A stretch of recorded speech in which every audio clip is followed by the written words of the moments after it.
Olá, estamos aqui para gravar mais um episódio do nosso Podplay, o nosso canal do programa de pós-graduação em letras. Sejam todos e todas muito bem-vindos. Hoje eu estou aqui com a Aline Cristina da Silva, que é doutoranda do programa de pós-graduação em letras. Aline, seja muito bem-vinda, muito obrigada pelo seu aceite em participar desse bate-papo conosco aqui no Podplay. Muito obrigada, sou eu quem agradeço. Acho que é um ótimo espaço para a gente poder dividir um pouco mais sobre as pesquisas que vêm sendo feitas aqui na UEM. Muito bem. Aline, para a gente começar a nossa conversa, você poderia falar um pouquinho sobre a sua trajetória acadêmica, profissional? Claro. Bom, eu sempre penso que minha trajetória acadêmica começou lá na graduação. No terceiro ano de graduação, eu comecei a me envolver com pesquisa. Eu tinha uma amiga na época que era a minha best ali, e a gente gostava muito de literatura. Vimos algo em comum e fomos atrás de uma professora para a gente começar um projeto, alguma coisa que a gente fizesse pesquisa. Durante esses 2 últimos anos, a gente foi parte de um grupo de pesquisa que era voluntário. E a gente fez pesquisa em literatura, foi onde eu conheci os temas com os quais eu trabalho hoje. E logo no terceiro ano da graduação eu já sabia exatamente o que eu queria como tema, o que eu queria trabalhar futuramente. No quarto ano eu fiz o meu TCC e o TCC ele estava muito bom a meu ver e eu o traduzi para o português por conta da minha licenciatura ser toda em inglês. Ele foi escrito em inglês, então eu traduzi para o português e coloquei como... me apliquei para a UEM, para o mestrado. E eu fui aceita, pela graça de Cristo. Fiquei muito feliz com isso. O professor Fábio foi um grande pai dentro da pesquisa para mim, continua sendo. Ele me aceitou ali no mestrado, a gente começou a desenvolver pesquisa. E como eu já trabalhava com o Paul lá na minha graduação, quando eu passei, eu falei, professor, eu não quero mais trabalhar com isso. Quero trabalhar com outra coisa. Foi quando a gente começou a falar um pouco sobre Henry James. Então, começamos a desenvolver uma pesquisa, pensando mais os fantasmas dentro do gênero fantástico. E trabalhamos com o sobrenatural, trabalhamos também com essa questão mais psicológica e sociocrítica da coisa. E eu parei quando eu finalizei, porque eu queria muito voltar para a UEM. Só que o professor Fábio não estava com vagas abertas. Então, em 2023, eu consegui voltar e aqui estou desenvolvendo pesquisa com o professor Fábio novamente e também voltando para um tema que eu trabalhava lá na minha graduação, que é Edgar Allan Poe. Profissionalmente, eu venho trabalhando com o ensino de língua inglesa desde o início da graduação, atualmente apenas como bolsista do PLE. Mas com muito orgulho disso também, muito feliz pela oportunidade de me dedicar totalmente à pesquisa.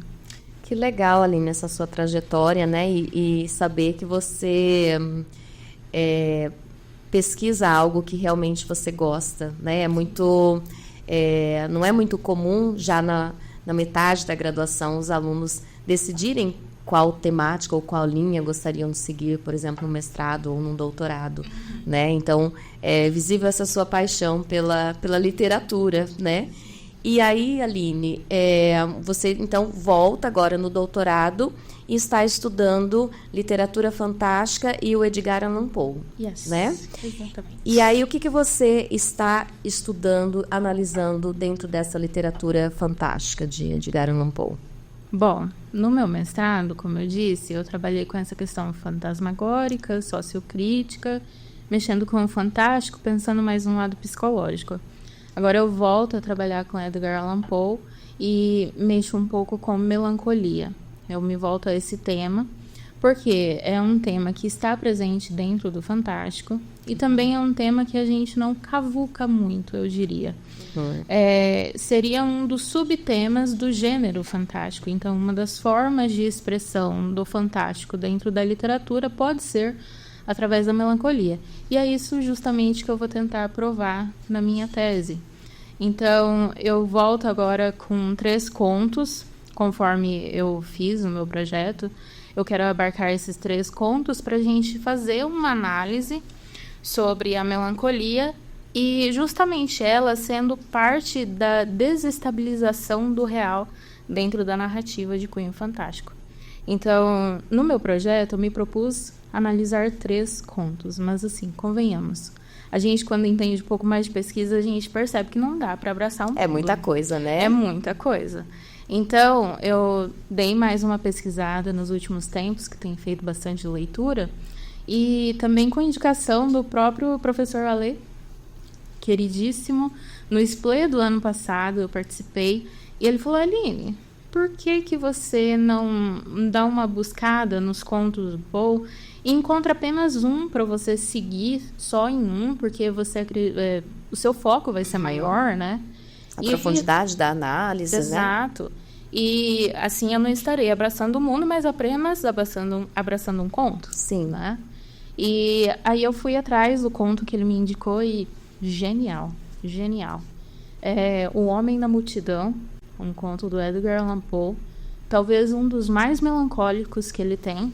E o que eu consigo enxergar, vendo mais por esse lado teórico e não tanto fã como eu sou, é que eu consigo ver toda a teoria que eu estudo de melancolia dentro do conto. Então, eu consigo enxergar isso dentro desse conto, ou seja, vai ser ótimo para mim poder analisá-lo.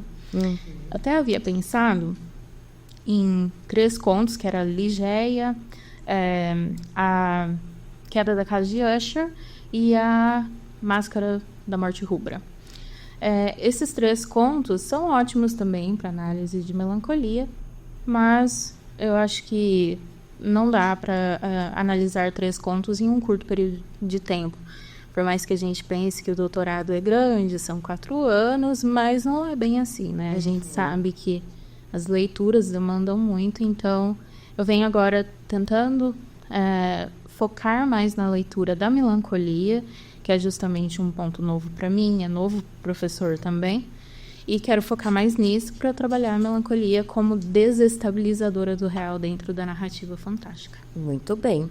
E aí, Aline, como que você vê, por exemplo, a melancolia, né, enquanto emoção estética, como que ela se distingue de outras emoções, como tristeza ou depressão, e de que forma essa distinção se manifesta nesse conto especificamente que você se propõe a analisar?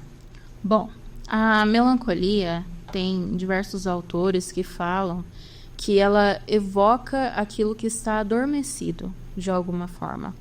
Evoca também a tristeza, evoca sentimentos que são profundos, são de percepções humanas no geral, mas ela evoca tudo isso dentro da sua composição. Melancolia seria o ser humano, o indivíduo, olhando para dentro de si. E ela é muito parecida, em termos técnicos, com a depressão. Extremamente parecida. Só que são distintas em um quesito. A melancolia, ela promove uma certa reflexão. Você consegue olhar para dentro de si, olhar para dentro das suas emoções, você entende todas elas e você consegue refletir sobre elas. Só que a depressão, você também olha para dentro de si, mas não promove nenhum tipo de reflexão. Essa é a principal diferença que a gente tem assim, em termos técnicos. A depressão, geralmente, ela vem carregada também de outros sentimentos que vão afundando, geralmente, o indivíduo, né? É onde que chega a casos extremos que a gente sempre ouve falar. Agora, a melancolia não. Ela evoca esses sentimentos, mas você tem aquele momento em que você para e você se questiona sobre isso. E é justamente esse momento em que você tem de reflexão que é o momento em que pode vir essa questão estética que eu me proponho. É o momento em que a gente pode perceber, através das descrições, principalmente, que o conto propõe, você consegue perceber a humanidade por lado de fora, as pessoas, o que está acontecendo ao redor. E também traz para a gente tudo aquilo que a gente tem como base para estudar o fantástico. Então, tem um querido professor também, o professor Maurício Menon, que é da UTF-PR. Sim. Ele foi da minha banca, eu gosto muito das leituras dele desde a época da graduação. E ele fala que a literatura fantástica, ela tem alguns elementos que são principais, são importantes e fundamentais. Um deles é a ambientação. E a ambientação é muito importante para que haja o fantástico. Eu vou te fazer uma pergunta. Se você pensa num filme fantástico, um filme de terror, o que você pensa em questão de ambientação? Um ambiente escuro, aterrorizante. Lugares remotos. Sim, né? Afastados, né? Geralmente sombrios, à noite. Exato. Essa é a ambientação da literatura fantástica no geral. Nem sempre noite, mas às vezes frio. Sim. Bem frio. Às vezes, quando você tem recurso imagético, você percebe que é em tons azuis, roxos, pretos. Cinzas, né? Cinzas, que evocam melancolia também. Então, é justamente essa estética que a gente consegue enxergar dentro desse conto do Poe. Esse conto do Poe conta sobre um homem que ele é sozinho. E ele sai pelas ruas da cidade, seguindo pessoas e olhando, observando e contando tudo que ele está vendo. E nesse ato dele tanto descrever sobre as pessoas, sobre os lugares, você percebe que ele é uma pessoa extremamente triste. Que ele não tem prazer na vida dele, mas ele tem prazer em assistir a vida dos outros. Então, é justamente essa melancolia estética que eu consigo ver dentro desse conto. É aquele... ele evoca esse sentimento da melancolia, da tristeza, mas não necessariamente ele está depressivo. Ele está refletindo sobre as pessoas à sua volta, sobre como que o tempo passa, que são questões interessantes também para a gente trabalhar. O tempo deixa de ter aquela razão cronológica e passa a ser muito mais abstrato. Contemplativo, Exato, né? Exatamente. Acho que o conto é excelente para a gente trabalhar essas questões. Muito bom. Só da sua descrição, Aline, a gente já começa, né, assim, pensar no livro. Eu não conheço, no conto, né? Não conheço, e a gente já tenha o interesse em querer conhecer, né, e ler o conto. Muito bom, Aline. E aí, assim, de que maneira esses elementos góticos e fantásticos, né, nos contos de Poe contribuem para essa construção da melancolia, como essa emoção estética, né, que você estava comentando agora? Bom, se eu falo para você, Josi, que tem um homem que está andando pela cidade, olhando a vida de todo mundo e contemplando a própria existência, você acha isso comum ou um pouco estranho? Um pouco estranho. Bem estranho, né? Sim. Então, justamente, é isso que é o fantástico. O fantástico vem desta estranheza. Afinal, tudo que nos é estranho talvez seja familiar em algum momento. E por ser estranho, nos faz justamente questionar vários elementos que o gótico e o fantástico propõem. Quando a gente pensa em gótico, fantástico, a gente pensa muito nessa ambientação, mas a gente também pensa em personagens. Personagens que estão ali isolados, perdidos, ou contemplando a existência, como você falou. Personagens que às vezes estão abandonados por algum motivo. E até se você pensar em um caráter mais profundo dentro das teorias de conto e de romance, você vai pensar em um personagem que foi ali abandonado por Deus. Está sozinho na Terra, ele não tem mais percepção nenhuma de nada.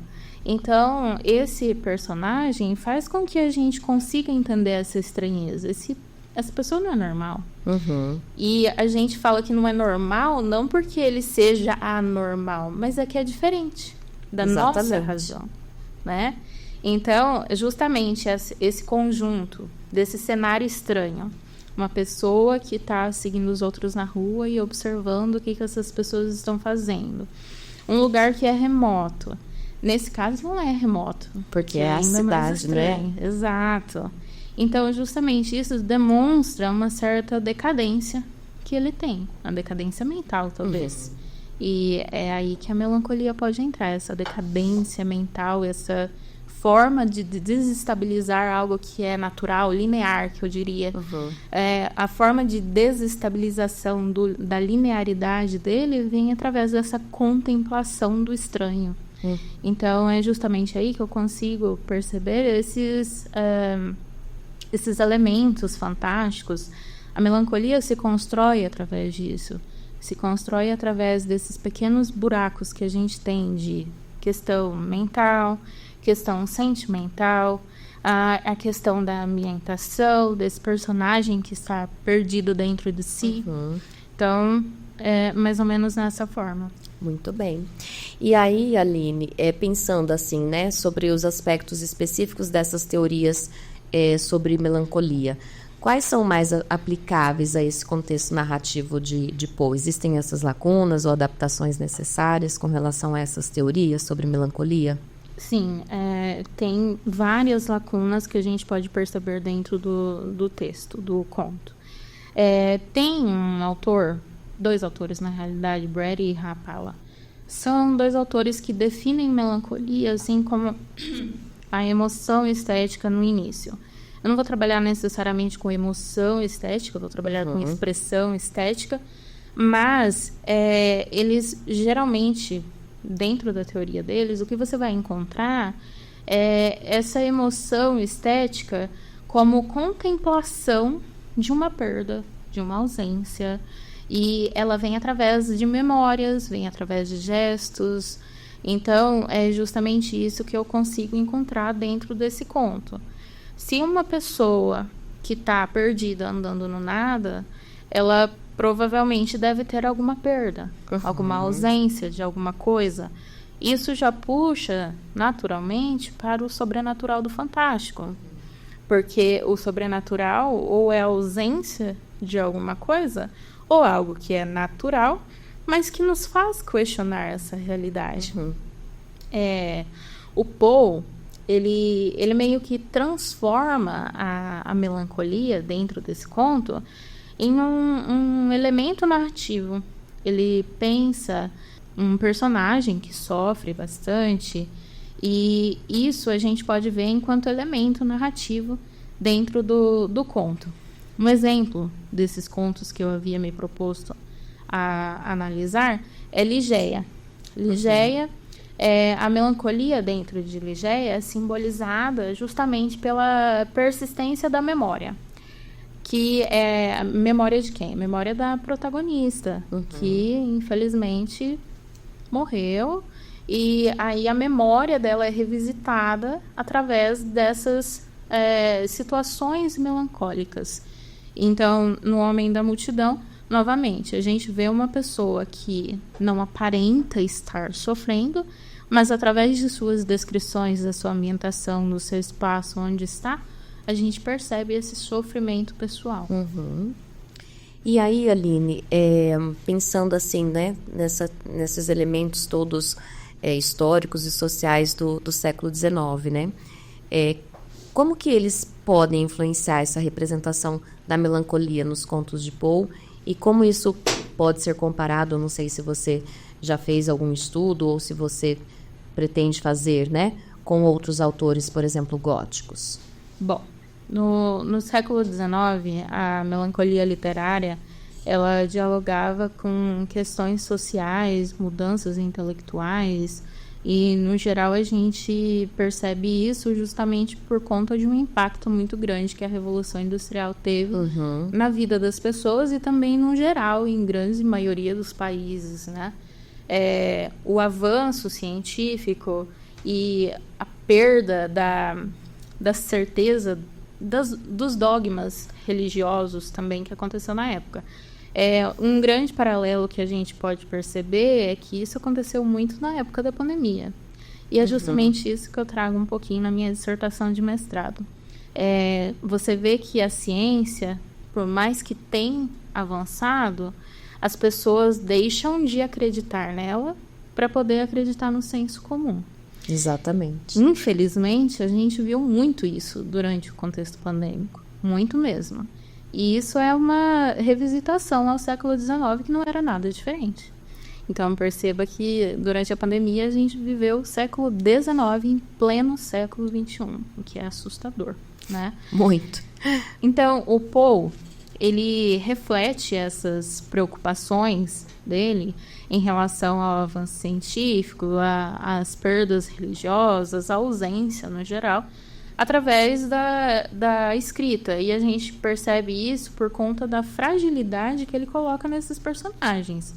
Era um ser humano na frente de algo desconhecido, um ser humano que duvida da percepção das coisas, um ser humano que está ali completamente perdido porque perdeu a amada em The Raven, por exemplo.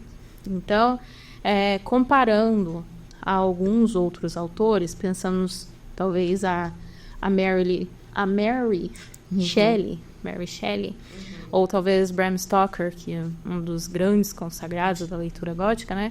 O Poe vem mais em um contexto psicológico, ele trabalha mais essa questão personagens e essa questão estética.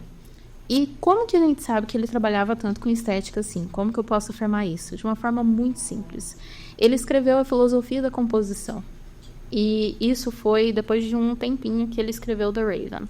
Ele basicamente fez um poema gigantesco e depois de um tempo ele escreveu a filosofia da composição daquele poema. Ele explicou exatamente o que ele fez em cada coisa. Então ele também pensava enquanto escritor e não enquanto autor de ficção. Pensava enquanto escritor, que entende que não é um mais um, mas é uma letra com outra que forma tal coisa. Então, a filosofia da composição vem justamente falar pra gente que a literatura tem um plano estético, sim.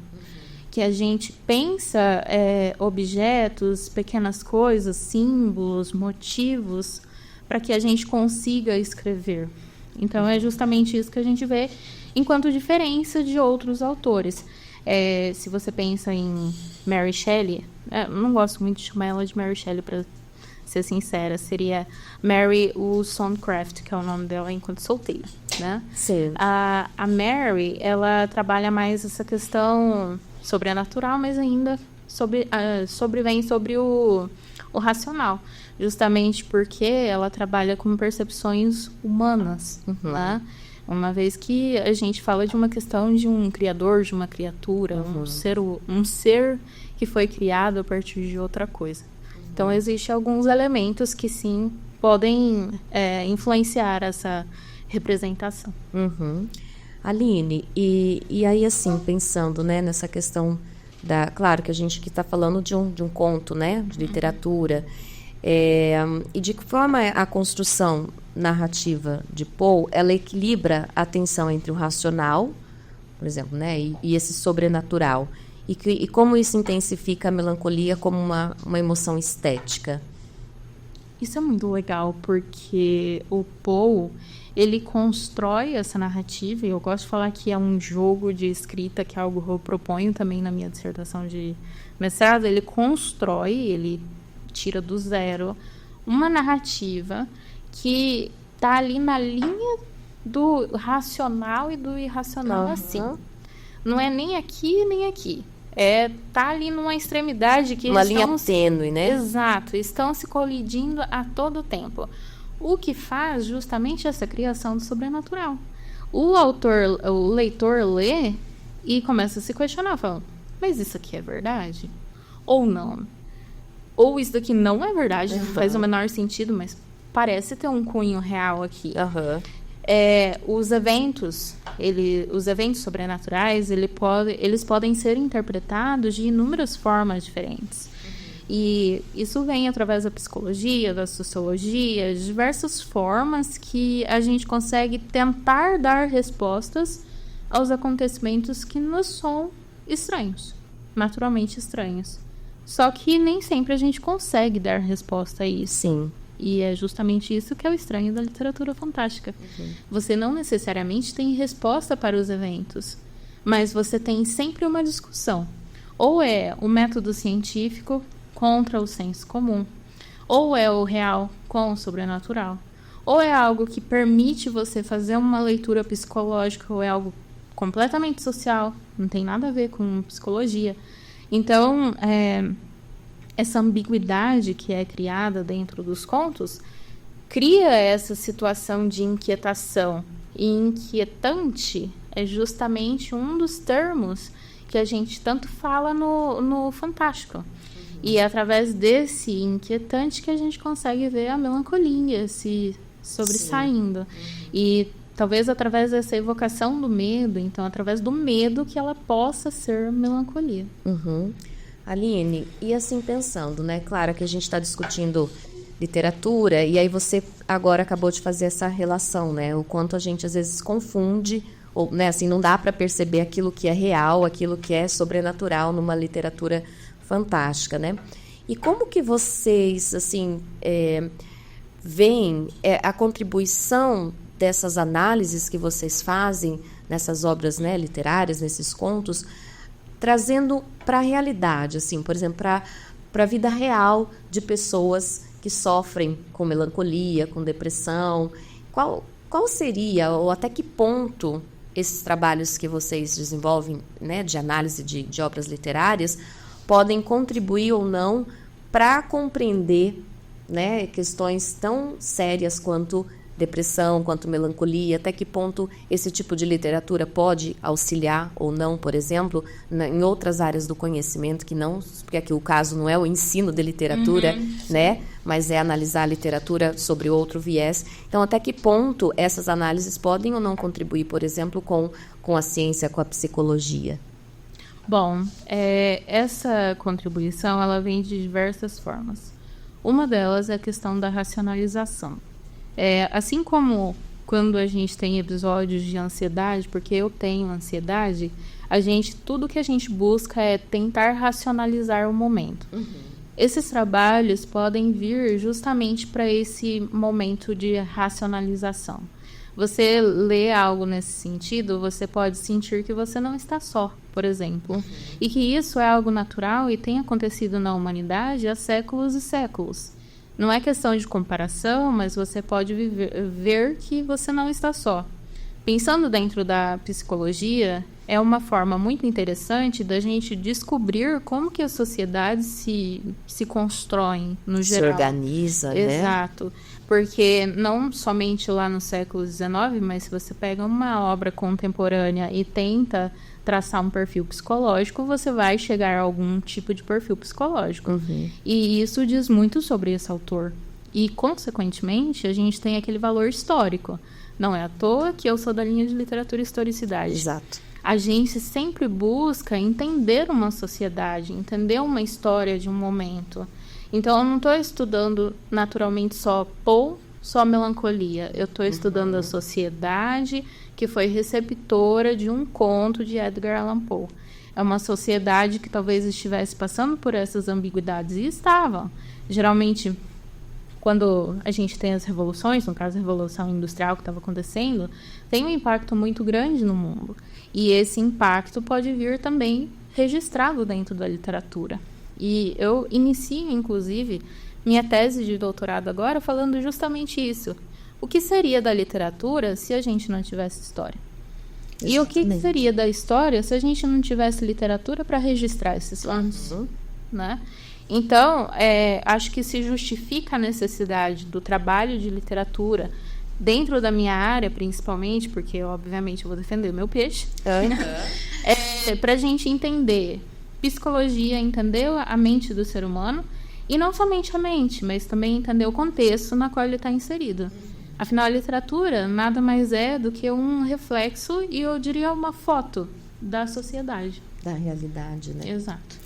E, Aline, a gente poderia ficar horas aqui, né, conversando com você sobre essa temática, sobre os contos de Edgar Allan Poe, né, que são tão renomados dentro da literatura estrangeira, né? E aí, assim, que pé que está a sua pesquisa e qual seria, assim, se você já pensou num possível desdobramento? Por exemplo, quando você terminar a sua tese, terminar essa análise, como é que você pensa em, por exemplo, dar uma devolutiva ou contribuir com alguma área específica, trazer toda essa discussão que nós iniciamos aqui, né? Claro, bem incipiente, mas para a área, por exemplo, da psicologia, se você pensa em promover discussões, palestras ou, não sei, workshops, para trabalhar com não só dentro da universidade, mas trabalhar com a comunidade externa, abordando um tema que é tão né, necessário e que a gente percebe que as pessoas estão buscando cada vez mais entender sobre essas temáticas, né? Uhum. Atualmente, a minha pesquisa está na fase inicial, né? Estou começando a escrita dela, estou finalizando a minha introdução e eu estou buscando cada vez mais leitura sobre o tema. E uma coisa que eu sempre sonhei em fazer, e que legal que você me perguntou isso, é um clube do livro. Eu sempre quis fazer um clube do livro para a gente focar em leituras de fantástico e de gótico. Porque isso atrai muitos leitores. Com certeza. De todas as faixas etárias, sim, né? Sim, porque acredito que todo mundo já teve alguma experiência fantástica, pelo menos, para contar. E também porque acredito que um clube de leitura te dá muita liberdade para poder colocar as suas angústias para fora também, né? Sim. Então, eu acredito que depois que finalizar o doutorado, que eu estiver com essa pesquisa finalizada é uma palavra meio forte, né? Você pode colocar um ponto final, eu coloquei um ponto final na minha tese. Exato. Porque acredito que a pesquisa ela não tem fim, né? Não tem. Ela sempre vai ter alguém revisitando e revisitando eternamente. Sim. Mas quando eu terminar a minha tese, eu pretendo muito fazer esse clube de leitura voltado para esses autores. E gostaria muito de trabalhar também com as mulheres, porque é algo que eu sinto que eu não estou trabalhando, mas eu gostaria de trazer isso para um clube. E também eu gostaria muito, espero que no futuro eu esteja dentro da universidade trabalhando também, e eu quero propor debates dentro da universidade, porque acredito que o público que está dentro da universidade é justamente o público que busca remediar suas coisas através do conhecimento. Exatamente. A gente busca incessavelmente o conhecimento justamente para a gente se compor enquanto ser humano. Uhum. Então, acho que seria um ótimo lugar para que eu pudesse levantar pesquisas sobre. Quero muito poder publicar esses estudos, porque são tantas ideias e tantas coisas diferentes. Então, acredito que vai valer aí algumas publicações e alguns clubes de leitura. E futuramente, talvez, aplicar isso dentro da universidade também. Muito bem. Bom, Aline, eu gostaria de agradecer, né, mais uma vez a sua participação aqui no Podplay. Foi uma conversa muito importante, muito interessante, né? Aquilo que eu disse nos instiga cada vez mais querer ler, né? Não só sobre os contos de Poe, mas sobre a literatura fantástica. Eu acho que essa temática que você escolheu, gostaria de parabenizá-la pela escolha. É uma temática que é muito importante hoje, né? Igual você disse, para a gente entender um pouco sobre essa sociedade, para a gente se distanciar um pouco, né? Desse cotidiano, e talvez não porque não olhar para esses contos que trazem essa questão, né, da literatura fantástica, para a gente poder fazer essa autoanálise, essa reflexão. Eu acho que é um tema extremamente importante e vem para contribuir muito, né, não só para os estudos da literatura, para a sua linha de pesquisa no programa de pós-graduação em letras, mas para todos esses contextos e essas outras áreas de conhecimento que você, né, mencionou aqui durante a sua fala. Então, parabéns, Aline, pela sua pesquisa, né? A gente percebe o seu entusiasmo, né, o seu interesse, a sua paixão por estudar essa temática. Eu acho que isso é super importante, porque fazer mestrado, doutorado sobre algo que não nos enche os olhos, né, eu acho que é triste. Então, com certeza, o seu trabalho vai ter muito êxito, né, vai ser um trabalho grandioso, e esperamos que você, né, volte para poder compartilhar os resultados finais deste trabalho. Então, Aline, se você gostaria, não sei se você gostaria de deixar uma mensagem final para os nossos ouvintes. Bom, muito obrigada pelo convite novamente. Estar aqui compartilhando um pouco mais sobre a minha pesquisa, para mim, é muito gratificante. Uma vez que eu sempre sonhei com isso, sempre sonhei com estudar com as coisas que eu estudo hoje, levar a sério algo que talvez não é tão levado a sério assim. E talvez a lição com a qual eu fico é: literatura, não importa o gênero, a área, a forma, é sempre bom a gente revisitar, a gente trabalhar novamente, a gente ver novamente. Então, muito obrigada por isso, por poder falar um pouco mais sobre isso. E obrigada a todos que estão assistindo também. Fica o convite a vocês, assistam aos podcasts do Podplay. Com certeza tirarão bons frutos aqui também. Muito bem. Então, obrigada, Aline, mais uma vez. E também gostaria de agradecer ao professor Fábio Pierini, né, o seu orientador, pela indicação aqui para você vir aqui falar um pouquinho sobre a sua pesquisa. Então, muito obrigada a todos por ouvirem aqui mais um Podplay. Sigam-nos nas nossas redes sociais, nas nossas plataformas digitais e acompanhem os nossos episódios que são lançados semanalmente. Até a próxima!